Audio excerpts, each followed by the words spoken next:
Well, joining us live now is the Shadow Finance Minister Jane Hume. Jane, good to see you on this Monday morning. The government has been highly criticised for its confusing language as it tries to stride a few different paths when it comes to Israel that's fighting war on multiple fronts.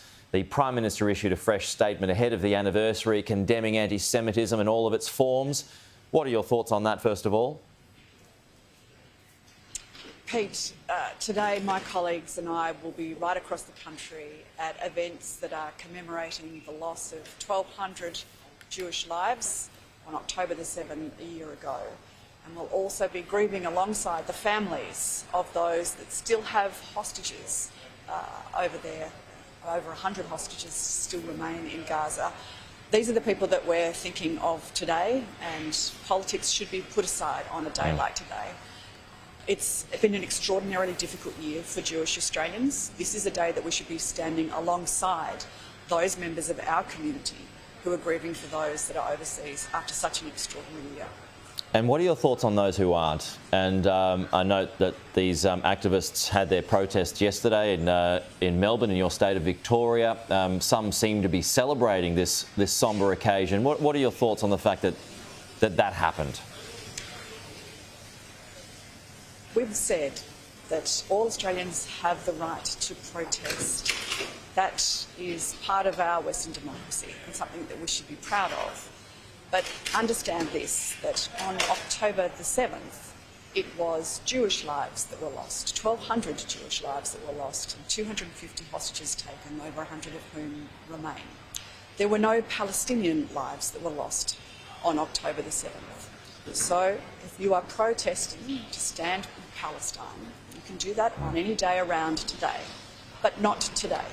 Today is a day that we should stand with the Jewish community and grieve with them for the loss of lives they have experienced on October the 7th, which was the greatest loss of Jewish life since the Holocaust. Like you said, today is a day for sombre reflection, but just looking ahead, a new sitting week is upon us. What will you be targeting this time around? Look, today is going to be all about making sure that we stand with Australia's Jewish community. This week it will be back to politics as normal, but there's going to be some explanation for the government to do. Finally, Richard Marles has come out and been clear that Australia stands with Israel, that we stand with Israel's right to defend itself, and we stand with Israel's right to respond.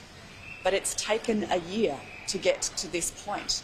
The Prime Minister has been weak, he has equivocated, he has prevaricated, and he's done so for the sake of politics rather than standing on principle.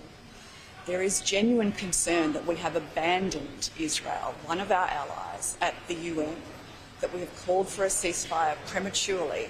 We've done so without a demand for the return of the hostages, without an understanding of the peace process that must exist before a two-state solution can be found.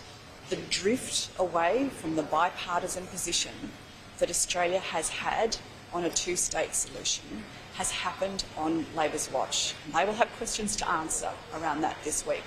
But today should be all about standing by Jewish Australians as they grieve for the loss of lives and those hostages that still remain.